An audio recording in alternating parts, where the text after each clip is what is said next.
The reason why Drew posts her man anytime a man says that she'll never be able to find love because she's outspoken and she's bold and daring is because her relationship actually subverts the expectations and the narratives of white supremacist heteropatriarchy. The men that say that to her know that white women are the blueprint of ideal femininity under white supremacy. The definitions of beauty and desirability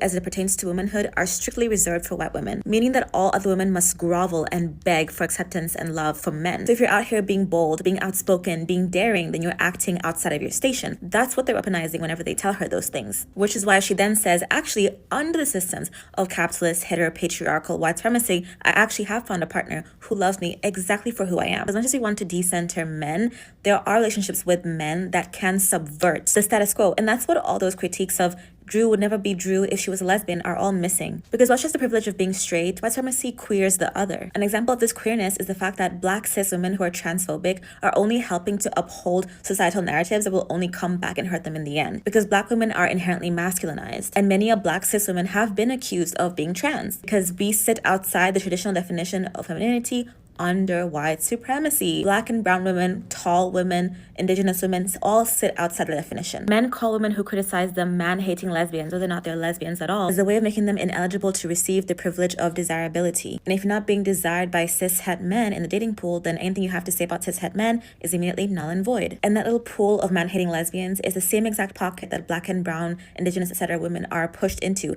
In fact, it's our starting point by showing that we're good women who aren't to this and aren't to that and blah, blah, blah, blah. And racialized women who don't abide by these norms never actually leave that little pocket. To these men, outspoken non-white women might as well be man-hating lesbians, regardless of their sexuality. So that's why the critiques, especially coming from white lesbian women, are failing. Also, follow me on Instagram so that we can stay connected if this app disappears. Joy.malonza is my username, and I'm hosting a group trip to Costa Rica next year in July, focused on ecotourism. It's going to be so fun. Details in my bio if you want to know more.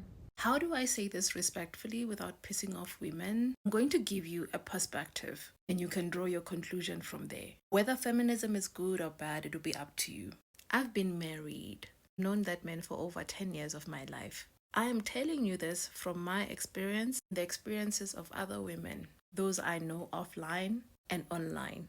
Marriage is not a structure that's built for feminism. That's the thing modernized women struggle with. They want to keep a man and keep their independence. The only reason marriage lasted the way that it did in the past, women in those days just knew.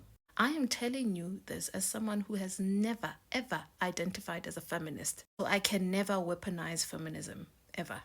I take it seriously. That's why I look up to the women in South Korea with movements such as 4B.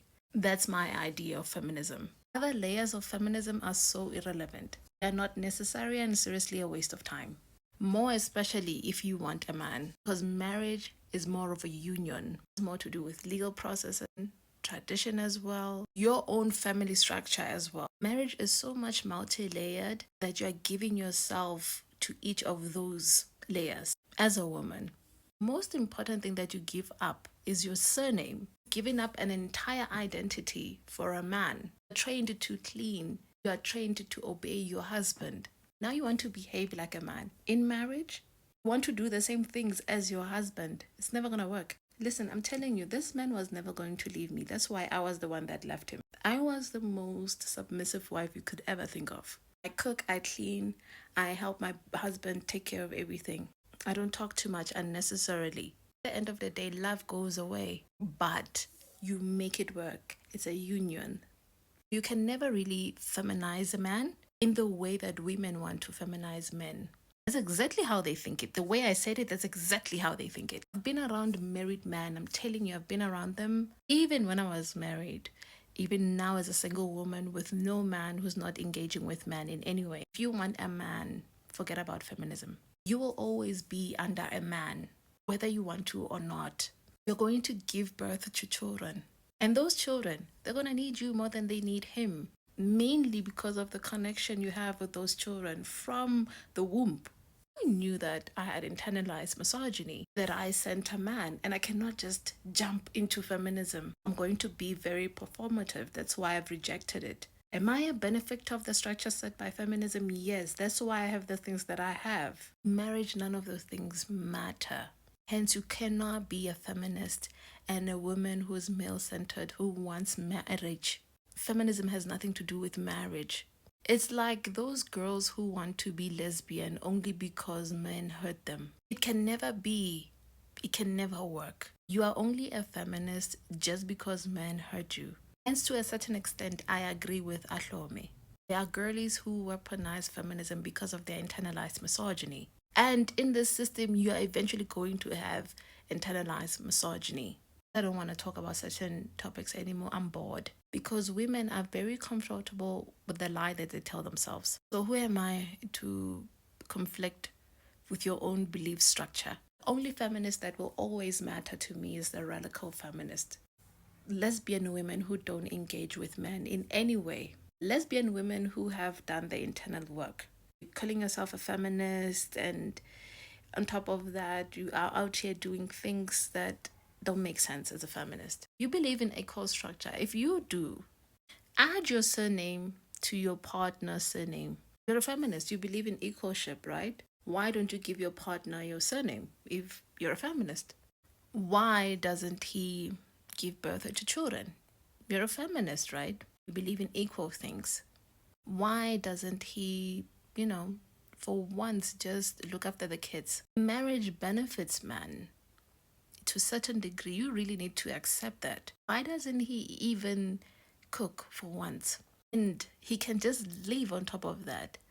Why doesn't it have to be him that stays with the kids? The thing is with women, certain women, they want men and they want feminism. And those things never work. Because eventually when you go at your husband's house, you're going to do the dishes. You're just going to just do what you're expected to do. Women like you have been doing this before. You're not going to tell those men to come up and clean. You are going to do it. You're going to clean the house. You're going to fetch water. You're going to do emakaya. Why are we pretending on the internet that there's equal roles in marriage? Eventually, there's going to be a part of you that needs to die as a married woman. Marriage will only work in unionship. Always. Never in partnership, never in feminism. He's a man. Never forget that men are men. And they will always do anything for their self-interest. Always.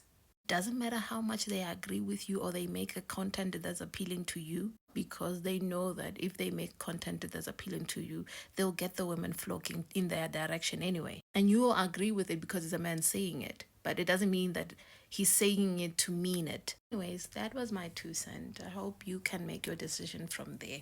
Ngizwe kahle. Umuntu wesimame uyazithoba emshadweni. Ungena kanjani ngefeminism emshadweni? Always repeat myself. I'm saying this as someone who's not a feminist, who doesn't even identify as a feminist. So I don't need to weaponize it. People told you the harsh reality of marriage, you won't divorce. How are you a feminist in marriage? How are you acting like an independent thinker in marriage? From the time bayok lobola, you don't even participate in your own lobola negotiations. I'm not going to speak all the time in marriage. I've been married, I know what I'm saying. Things in marriage that you're going to do that will compromise you, that now they're defined as abuse. Things like sex, things like cooking, things like I can do it myself, I can do it myself. The only feminists that matter are in South Korea, shutting down the birth rate, showing men the value that they bring. Don't participate in the system. And you are participating and you tell me that you have a choice to choose? You don't have a choice in marriage. Those women who make choices in marriage, they stand with their children. They disassociate from the actions of their husbands. They are ostracized. Can we talk about that? You cannot do the things that your husband is doing. I'm a single woman who's not with any man. Don't tell me that I'm dating anyone, because I am not. Not even sleeping with man. Only reason I even have an implant is because I could be raped in South Africa. So I prepare for the West. Therefore, it's better you shoot me in the head than Ugudnhlangula, but that's another topic. Every time you give birth, you risk your life. There's a possibility that you can die. And they carry his last name, enhancing his legacy. Things that are considered abuse now, they're things of marriage. On top of that, he has to be the one that's talking for you. If not, uzosebenza. You talk to your grandmothers, the divorce rate will cease. You won't even marry multiple times because you have been married and it's done. The minute you say, oh, I have choices, it's my ability to make a choice, divorce is pending. Your submission is automatic. Also, watch that thing as women you call mouth, because we are dangerous here. You see things, you don't question it. Sometimes he comes home late, you don't question things. That's why you need to make a wise choice when you marry and the type of family you marry into. Your submission to your husband, your submission in exchange for lobola. That's you being thankful that he worked so hard to marry you, that he finally chose you of all women to marry you. So you're going to respect him, you're going to love him, you're going to obey him in order to make your marriage last. If you cannot do that, don't get married. You don't know what it means to be married. You want to be independent, you want to be a feminist, you want a man. Okay.